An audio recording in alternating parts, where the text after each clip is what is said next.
So I'm gonna be talking about all vaccines this week. For today's video, I'm gonna talk about what they are, what types, and what are the vaccines given in the US in a very generalized sense. And on future videos, I will continue to give more detailed and in-depth information about each vaccine. Tune in as Interpret Your World's co-founder, Juan Prieto, talks about the highlights of his workday as a professional medical video remote interpreter. If you are aspiring to learn something new and gain insight into what the world of medical interpretation is really like, then you've come to the right place. Follow along as Juan talks not only about his success, but the daily challenges he has to overcome to become a better interpreter each and every day. This is Unwind Sessions with Juan Prieto. So hello guys, welcome back. Monday, October 11, 2021. And good morning, Alejandro. Just like Socrates said, true wisdom is knowing that you know nothing. And that goes perfectly well for today's video because I don't know nothing about this topic. I know how to interpret or translate the name of some medications. Of course, I'm familiarized with the names of some medications, the names of diseases they treat and stuff like that. But as to be able to interpret the names of vaccines, I am 100% your man. To be able to give you an in-depth explanation about the vaccines and names and stuff with it, nah, I don't know. So I'm learning with you guys. Take all of this information with a grain of salt. Of course, I'm trying to give you the most true information that I can find, and I always strive to give you guys good content. But I tried looking for vaccines and it was a little difficult finding information. So I decided, why not start from the beginning, right? So before I get into all of that, I have to let you know that we are doing vocabulary practice videos on all major short video platforms like TikTok, YouTube Shorts, Kuai, Instagram, which we post to Facebook. They're the same company. So there you go, 5 platforms for you to practice your vocabulary daily with us, English and Spanish. So go get that, go do it. This week we should be already posting vocabulary definitions as well, in one video for English, one video for Spanish. So get on that as well. Practicing vocabulary has never been easy, right? Just log into your favorite platform, go over to your Interpret Your World channel, and there you go. You're gonna have, I think we already have like 50 videos on each platform, a little bit more, a little bit less, but just enough to get your practice. And of course, remember that we're gonna be posting a new term, new word every day. So what are you waiting for? Go do it right now. All right, and on MIP 21, we are still accepting comments, because when MIP 21 reaches 60 likes, we're gonna pick 2 comments at random from that video, and whoever those comments belong to are gonna get a great prize. They're gonna get exclusive links to MIP 22 before everyone else in the world. And once they receive that video, those links, we're gonna give them a chance to record their interpretation, send the recording over to us so we can provide them with some lovely feedback, which is really hard to get in this business. So we are going to be hooking you guys up. Get on that. Last time I checked, Friday, we were at 60 likes. I forget to check that. I don't know why. It's not really something that is what can I say? It's not a priority in my mind if that video gets 100 likes. Of course, we want to do that for you guys, but there's just too much stuff going on right now that I'm just gonna give it time. I'm just not gonna rush it or anything. When it happens, it happens. All right. Also remember that we have a Patreon page where with as little as $1 of your support, you help motivate us to create much more content, and we give you access to everything on that page. All of the medical videos, ad-free, scripts, answer sheets, vocabulary lists, and much more content. And most importantly, you will forever win a place inside of our heart. So go ahead and be part of this awesome community in Patreon and support us so we can grow ever bigger and raise the bar on interpreting, right? That is the point of why we are doing all of this. One more thing, do you have at least 2 years of experience in medical interpretation, live in the United States, Mexico, or Costa Rica, and are looking for employment in either VRI or OPI? Go ahead and send us an email. interpretyourworld@gmail.com, link in the description. This is for a third-party company, best interpretation company in Mexico. So this company that I work for, go ahead and get on that. Top interpretation company. It's a pretty awesome company. All right, so let's hope we can get some new hummingbirds, right? And let's hope that I am the reason that I brought all these hummingbirds to the Hummingbird Interpretation Center. All right. By the way, shout out to all of our hummingbirds that are watching this video. Give us a like, or give me a like. Whatever, same thing, right? I'm all my company. All right. So today I took 29 sessions, 2 of which were audio sessions, so 27 VRI sessions, 2 audio sessions. I don't even remember what the audio sessions were about. And I have a couple of highlights, 2 highlights. One of them is interpreting, the other one, yeah, I guess it's interpreting because it was my mistake. So let me tell you what happened. So I was with this lovely patient, and she was very, very nice ever since the beginning of the session. Let me tell you why. Because when she saw my face, she said, "Oh, and who is this handsome gentleman that's going to interpret for me?" So of course, it was me. I thanked her, and then I just gave my introduction and everything, and this was a lady, very talkative, very nice, spoke directly to the interpreter and everything. And the therapist, they just let us have a little chit chat. Of course, I was always interpreting everything that the lady told me, and everything that I answered, I would interpret for the therapist to not leave her out of the loop. You know, that is very, very important thing about interpretation. Never leave the client out of the loop. The client being whoever's paying the money, right? The hospital, therapist, so the client. Never, ever leave the client out of the loop, all right? So with that, we were talking and everything, and then all of a sudden the patient, she's talking about her little dog, her pup. No, it was a little dog, not a puppy. So she asked me if I had any pets, and I told her, yeah, I have some hamsters. And then she started talking about how nice and everything. So I felt a need to actually go ahead and interpret that for the therapist, right?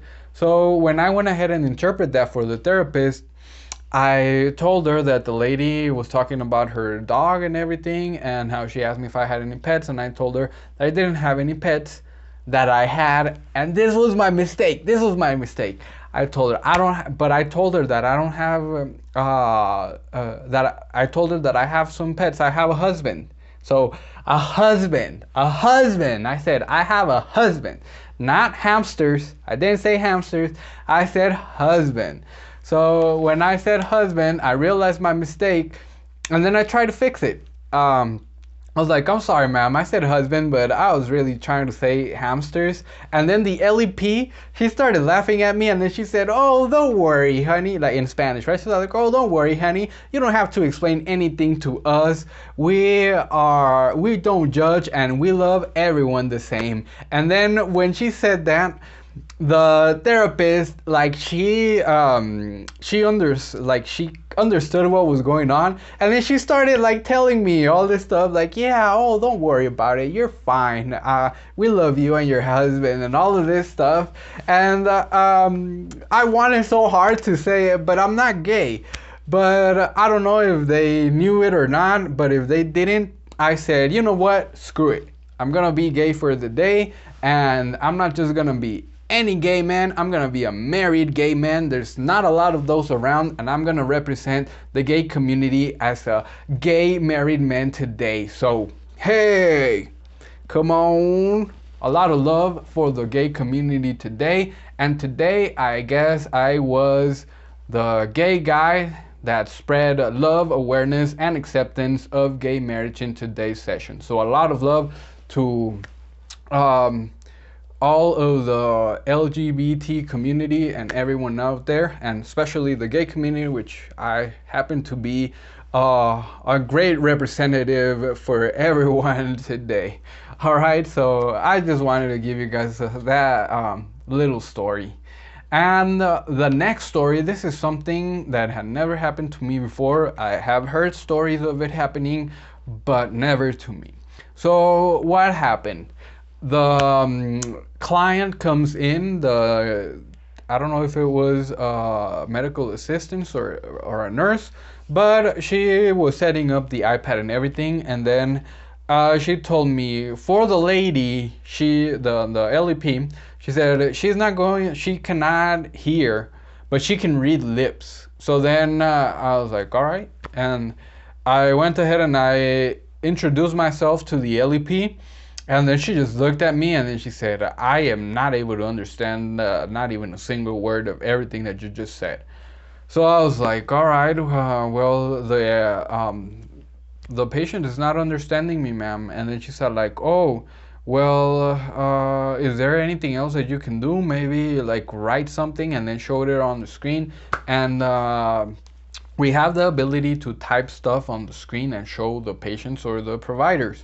So I told the lady, I was like, you know what, I'm gonna go ahead and do this because I want to help the lady and I want to help you do your session and everything, but I've never done this before. I mean, I don't even know how this is gonna work. I mean, you're gonna have to give me time and make sure everything you tell me is short, because I'm gonna have to write down my notes. Then once I have those notes, I'm gonna have to type it in, and then she's gonna have to answer, and then that's how we're gonna do it. And she said, yeah, all right, not a problem. And that's how I did it. But boy, no, that was horrible. Like, I mean, I don't have my LCD board. It's in the case, so it's here.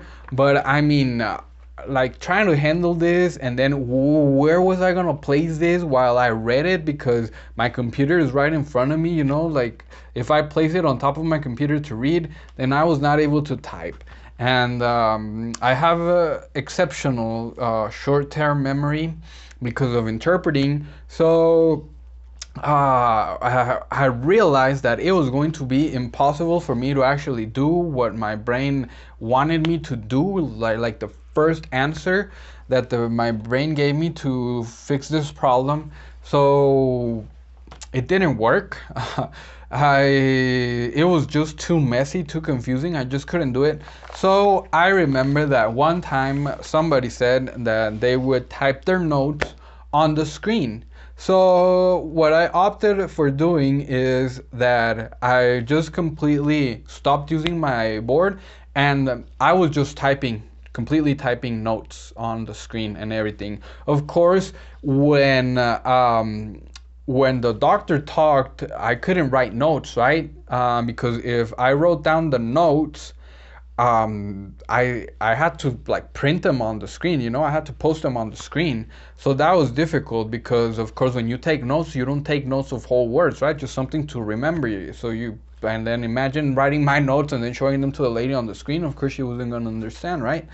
So what I did, and the doctor and all of the staff were nice enough to speak in short sentences. So whenever the doctor spoke, I just like typed everything out. Like there was no way to get to be lazy on that or to find a shortcut on that, right? Because she was gonna be reading off the screen. So there you have me typing like crazy. And when the one thing that I did notice is that when the patient was speaking, then I was just typing in the notes. Since I didn't have to show these notes to the doctor, then I would just type them on the screen, and they wouldn't be shown to the doctor. And then from those notes, I could interpret, and I loved it. Honestly, I loved it. Like it just makes so much sense. I don't know why they don't use it. I know why they use it because of HIPAA, because you cannot write notes because this is so much confidential information and everything on electronic sources. But I mean, honestly, this was like a revelation. I didn't want to go back to writing my notes on paper. Like, it's just so simple. Like, you're listening and then you're just like typing your notes, boom, boom, boom, boom, boom, boom, boom. And of course, it has its limitations, drawbacks. No, you can't put pictures on there, so you're screwed on that, and you're limited to how fast you can type. But honestly, I would really love to explore that further. I don't know how I could do it. I could get in trouble if I seek that from my company. Well, only if they find out, right? But I don't want to find out. So I don't know. I'm thinking about it. How can I do it? What can I do? But it was wonderful. It was wonderful. I mean, way better than this than my LCD board, because my LCD board has a pen and a board and everything. And right now for a BRI or OPI, I mean, I think typing is the way to go. But that's just me. Hopefully I can be an advocate for it in the future, and we can have that in the future, right? I will have to explore that much further, but definitely an option, and an option that I would like to see explored and probably uh, like exploited in the future, right? All right, so I have one more thing to talk about, and that is Clonidine Tablets, Catapress, which I had a doubt and I found a very good definition. And it says Clonidine tablets are used alone or in combination with other medications to treat high blood pressure. Clonidine extended release long-acting tablets, CAPVA, are used alone or in combination with other medications as a part of a treatment program to control symptoms of attention deficit hyperactivity disorder, ADHD, more difficulty focusing, controlling actions, and remaining still or quiet than other people who are the same age in children. Clonidine is a class of medications called centrally acting alpha agonist hypotensive agents. Clonidine treats high blood pressure by decreasing your heart rate and relaxing the blood vessels so that blood can flow more easily through the body. Clonidine extended release tablets may treat ADHD by affecting the part of the brain that controls attention and impulsivity. So there you go. It was not that tough to find. And the difference is in the medication. Like, if it's just a regular medication, a regular Clonidine tablet, it will treat high blood pressure. But if it's long acting, what does that mean? Is that the medication has some sort of a release mechanism. Sometimes it's just like a different type of coating that it has, so that when it's in the stomach or the intestine, it does not get completely digested, but partially, and then you have a good amount of medication throughout the day. So if it's released like a long acting, little by little, it can be long acting 12-24 hours. I don't know if there's more, but yeah, this is the way that they choose if this medication is going to be for high blood pressure or for ADHD. It was just as simple as that. But of course, I didn't find it the first time, and it just started to create much more doubts and curiosity as to why, and now I have it. So, and if anyone was curious, I told you I would deliver on this. I had forgot about it, but hey, there you go. I will always deliver on all that stuff. All right. And for today's topic, and I believe the rest of this week, we got to thank Abad Peña. He says, "Hey Juan, I love your med videos. I watch every single one of them." Thank you for that. I was wondering if it would be possible for you to cover vaccines. I've done a couple of interpreting tests for agencies that I am applying to, and all of them contain vaccines info like tuberculosis, mumps, measles, etc. Is no rush. All right, so today I am going to be talking about this. I hope I can get through this fast, but it seems like it's a lot of information. And I'm just going to be talking about Vaccines generally, like I said, I'm going to be getting more in depth into the vaccines and stuff. So let's just get started right now. So a vaccine is a biological preparation that provides active acquired immunity to a particular infectious disease. A vaccine typically contains an agent that resembles a disease causing microorganism and is often made from weakened or killed forms of the microbe. Its toxins or one of the surface proteins. The agent stimulates the body's immune system to recognize the agent as a threat, destroy it, and to further recognize and destroy any microorganisms associated with that agent it encounters in the future. Vaccines can be prophylactic or prevent or ameliorate the effects of a future infection by natural or wild pathogen, or therapeutic to fight a disease that has already occurred, such as cancer. Some vaccines offer full sterilizing immunity in which infection is prevented completely. All right, so that is the definition of a vaccine. A vaccine is either an agent created from a real microbe or something used to mimic a microbe that they inject into your body in hopes of it um, in hopes that the vaccine um, will trigger an immune response from your immune system. That way it'll try to kill it and it'll keep a trophy, right? That's like brutal. They keep a little RNA trophy inside of them. That way, whenever that bacteria or that virus comes again and tries to attack you, it'll identify it. And there's some like special things that go into. I'm not gonna get into all of that, but they identify it because they keep a little piece of it, and then when they identify it, they know exactly how to kill it. Now, boom, it's gone and it can't hurt you no more, as long as it doesn't mutate or anything, right?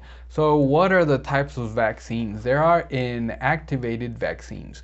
Inactivated vaccines use the killed version of the germ that causes a disease. Inactivated vaccines usually don't provide immunity protection that's as strong as live vaccines, so they need several doses over time, booster shots, in order to get ongoing immunity against diseases. Inactivated vaccines are used to protect against hepatitis A, flu, that's only the shot, polio, that's only the shot, and for rabies. All right, so this is a germ that is actually dead. They kill it, they put it into the vaccine, and they put it into it. All right. Of course, I'm gonna use a boxing analogy here. Of course, if anyone has ever boxed, trained in a gym, you know, punching bag doesn't hit back, right? So an inactivated vaccine is like a punching bag, right? You're gonna get good practice, you're gonna get the feel for the punches, you're gonna feel how to move and all of that, right? But when they put you against a live person that actually punches back, it's a completely whole different ball game, right? So that is what an inactivated vaccine does. It's actually training your immune system with a punching bag. That way, when the real vaccine, it's like a punching bag with the picture of the germ, right? So that way, when they look at it, they can just build all that resentment for that germ, right? 1, 2, yeah, I'm gonna kill you, and then when the live vaccine when the live germ actually shows up, then they're ready, right? But keep in mind that since it's not a live vaccine, there is not like a big guarantee that it'll work on the first time that it's actually given, right? It might work and it might not work, and it just depends on everybody's body. But booster shots are available, right? You let your body punch that punching bag 1,000 times and it'll be ready. It'll be ready for the live vaccine. All right, and live attenuated vaccines. Live vaccines use a weakened or attenuated form of the germ that causes a disease. Because these vaccines are so similar to the natural infection that they help prevent, they create a strong and long-lasting immune response. Just 1 or 2 doses of most live vaccines can give you a lifetime of protection against the germ and the disease it causes. But live vaccines also have some limitations. For example, because they contain a small amount of the weakened live virus, some people should talk to their healthcare providers before receiving them, such as people with weakened immune systems, long-term health problems, or people who've had an organ transplant. If they need to be kept cool so they don't travel well, that means they can't be used in countries with limited access or refrigerators. Live vaccines are used to protect against measles, mumps, rubella. This is the MMR combined vaccine, rotavirus, smallpox, chickenpox, and yellow fever. I don't know why my accent's off today. I didn't have a good sleep this weekend. All right, so this is a live attenuated vaccine. Is for example, what are they calling them? The bullfighters, los matadores. I think the bullfighters. Yeah. Let's say we all know the story, right? We have the greatest bull of all time, a killer bull. He wants blood. He just wants to stomp the heads of all of those matadors, right? But what do? They don't let him go out there with all of his glory. They beat him up. They do all kinds of nasty stuff to it. They even stop feeding it for a while. So that bull is angry. He's weak. He's dumb. He's stupid. And he just wants to kill, right? So that's what they do. Like and it's weakened, right? It's not the bull. Like let's say that bull was getting fed and he was the greatest bull ever in history a week ago. The day that he enters that stadium or coliseum, that's not the same bull that went in there. He just got slapped a couple of times. He got beat up. That way it's not so threatening to the matador, right? So okay, we already know where this is going, right? If the matador is a very strong fella, he will probably destroy that bull like nothing. But of course, no merit to that guy, right? He got a bull that was not even like a quarter of the original bull, right? So that's kind of what they do. They beat up the germ and then they throw it, they throw them to the immune system, right?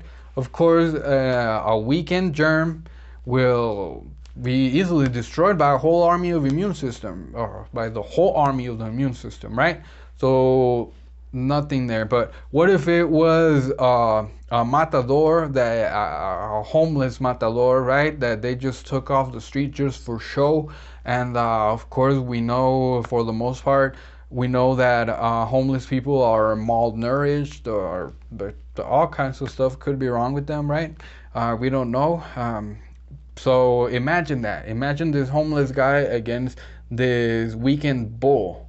Now, who do you think's gonna win there, right? I'm putting all my money in the bull for sure, because I mean, this guy doesn't even have experience or anything, right? Just picked him off of the street, So that's what happens. Let's say a person with a bad immune system gets this live vaccine. Imagine immune system that's low, kind of a weakened virus or a weakened bacteria. I mean, we can see how bad that can get, right? So that's why there are some limitations of live attenuated vaccines. All right, and the next one is messenger RNA vaccines, also called mRNA vaccines. Researchers have been studying and working with mRNA vaccines for decades, and this technology was used to make some of the COVID-19 vaccines. mRNA vaccines make proteins in order to trigger an immune response. mRNA vaccines have several benefits compared to other types of vaccines, including shorter manufacturing times, and because they do not contain a live virus, no risk of causing disease in the person getting vaccinated. mRNA vaccines are used to protect COVID-19. And unless you've been living under a rock, you've probably seen many videos, if you're as curious as I am, about how this vaccine works. So these vaccines, they use like an imposter, right? They use mRNA to show, and don't quote me here, right? I'm just talking about what I remember from being a vaccine expert ever since they've been trying to get the vaccine, right? So I'm not an expert. I'm just well, a medical interpreter who is very curious and trying to teach you stuff and learn some stuff for myself. All right. So if I am correct, the mRNA vaccines, they mimic like the structure of the proteins that the virus carries. In this case, the coronavirus, right? So they mimic like the structure of the protein and all of that to look like it, but it's not really the real live virus, right? It's just an imposter, something that's mimicked, something that is just created to resemble, and for the is just well enough made for the immune system to think it is a live virus, but there is no risk of it doing anything. All right. So that's what they're using on the Rona vaccine now, mRNA. So this is like the vanguard of vaccines. All right, and there are subunit recombinant polysaccharide and conjugate vaccines. Subunit recombinant polysaccharide and conjugate vaccines use specific pieces of the germ, like its protein, sugar, or capsid, a casing around the germ. Because these vaccines use only specific pieces of the germ, they give a very strong immune response that's targeted to the key parts of this germ. They can also be used on almost everyone who needs them, including people with weakened immune system and long-term health proteins.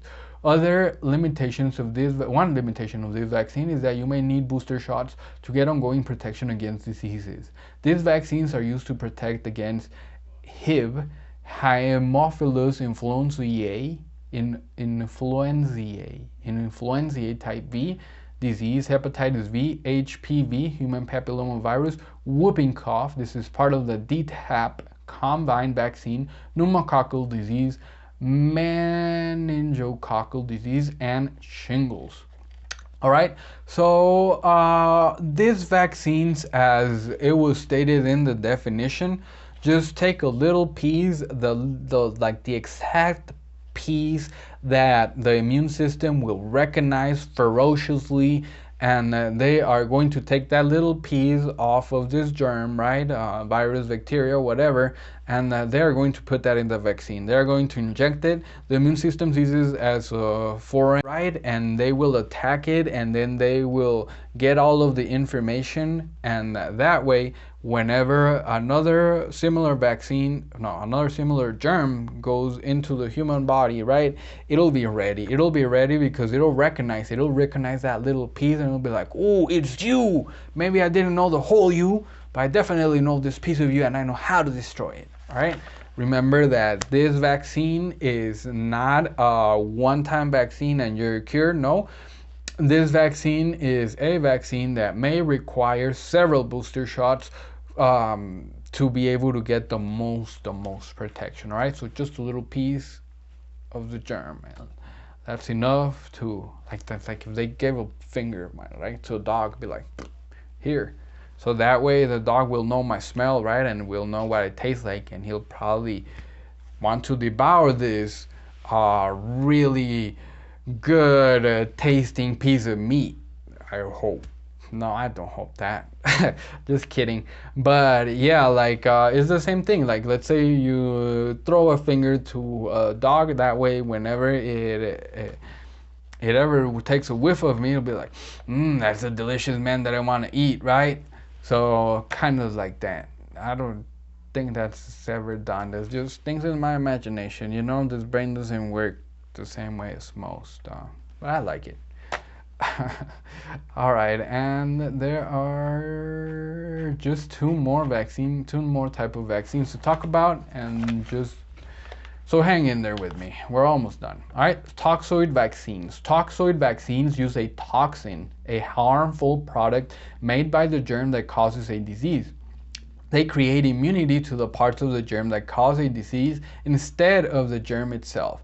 That means that the immune response is targeted to the toxin instead of the whole germ. Like some other types of vaccines, you may need booster shots to get ongoing protected against diseases.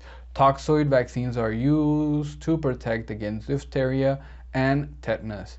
Now, I was not aware of this vaccine. This is something that I learned today, but that just really caught my attention, right? Because well, the germ by itself, if it's in the body and it's just living, right, it will not cause a disease, but it's a certain action that the germ takes inside of the body, like, I don't know, some interaction, or I don't know what it could do, maybe a waste product or something, right?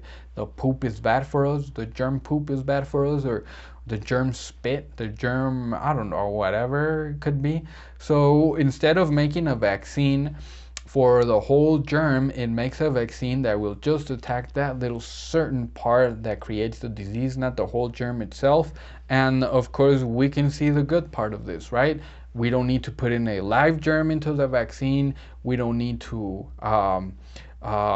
worry about carrying that live germ everywhere with the vaccines and everything, right? Now the scientists just create immunity to that little part of the germ, and that way the immune system will identify just that little part of the germ and will destroy it, and it'll be ready for whenever it comes back. As well as the other vaccines, toxoid vaccines, some require booster shots to be able to get the most effective immune response from that vaccine. I'm sorry. This is the last one. All right, so viral vector vaccines. For decades, scientists studied viral vector vaccines. Some vaccines recently used for Ebola outbreaks use viral vector technology, and a number of studies have focused on viral vector vaccines against other infectious diseases such as Zika, flu, HIV. Scientists use this technology to create COVID-19 vaccines as well. Viral vector vaccines use a modified version of a different virus as a vector to deliver protection. Several different viruses have been used as vectors, including influenza, vesicular stomatitis virus, measles virus, adenovirus, which causes the common cold. Adenovirus is one of the viral vectors used in some COVID-19 vaccines being studied in clinical trials. Viral vector vaccines are used to protect against COVID-19. All right, so viral vector vaccines, from what I could understand, is like vaccines that take a similar virus to the virus that they want to treat, right? And then they I'm pretty sure that they they do modify. Yeah, see, so they modify the virus. For example, the flu virus, right, which it says is used in the COVID-19 vaccine. They could modify a flu virus so that the body thinks it's that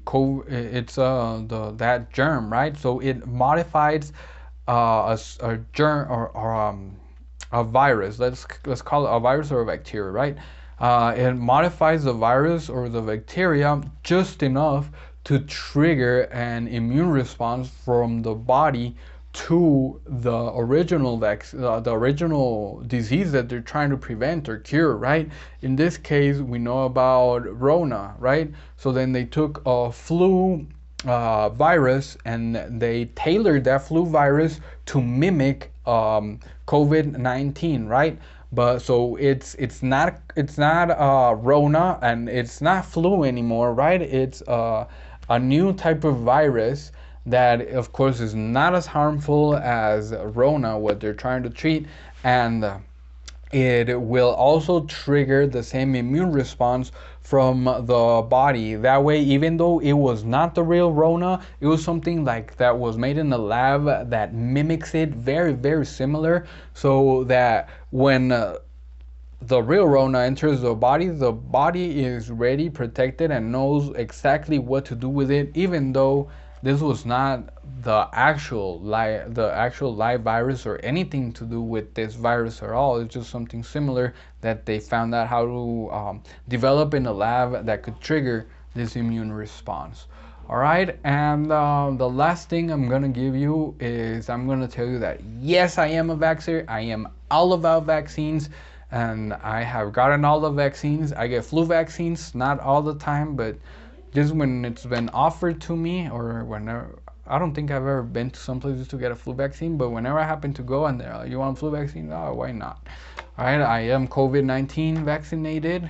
Of course, I was eagerly waiting for my turn to get vaccinated. So I'm just gonna give you a list, which we've already heard some of this, but I'm gonna give you the vaccines, the list of the vaccines that are given in the US. Remember that tomorrow and the following days, except for Wednesday, I'm gonna be going into in-depth into the type and what each of these vaccines do. All right, I just wanted to make this video that way I could understand a little bit more about vaccines, because well, I'm out of my scope here. I know like the names of them and stuff and how to interpret them, but other than that, I wouldn't know what else to tell you. That's why this video was very important to me, and I hope that it's as important to you. So let me just give you a list of the vaccines that are given in the US. That's adenovirus, anthrax, cholera, diphtheria, hepatitis A, hepatitis B, Haemophilus influenzae type B, that's HIV as in boy, human papillomavirus, HPV, seasonal influenza, flu, Japanese encephalitis, measles, meningococcal, mumps, pertussis, pneumococcal, polio, rabies, rotavirus, rubella, shingles, smallpox, tetanus, tuberculosis, typhoid fever, varicella, and yellow fever. All right, so expect a video talking about each of those vaccines in depth. Hopefully we can get the vaccines video this week. If not, it'll extend to next week, but I'm not going to stop doing vaccines videos until I've actually finished them. This is very interesting to me. So thank you, Abad, for that one. And that's going to be it for me today. So please leave your questions in the comments and I will answer some of them on the next session. Remember that if anything is time sensitive, let me know and I'll get to your video before the rest of my queue. Remember that I'll be here every Friday through Monday after work, rain, sleet, hail, snow. Expect a video from me, no matter what. Right, and this is the moment where I thank all of our Patreons, everyone that has bought us a coffee, all of our subscribers, all of our viewers, and you that is watching the end of this video. Thank you so much for all of your support. We love you guys. We would not be here if it were not for you. So thank you so much for watching. Please like and subscribe if you liked the video and have not done so for much more content. And don't forget to share. Have yourself an awesome rest of your day. Happy interpreting. Goodbye. Thanks for listening to this episode of Unwind Sessions. Make sure to subscribe on Apple Podcasts, Spotify, or wherever you listen to your favorite shows. And if you learned something new today, it'd be great if you left us a review. You can also visit us on patreon.com/interpretyourworld or visit our website, interpretyourworld.com. Unwind Sessions. If you like this video, don't forget to smash that like button. Also, share this video with other beginner interpreters or anyone who can benefit from this information. Thank you all so much for all the support you guys have given us. This means the world to us.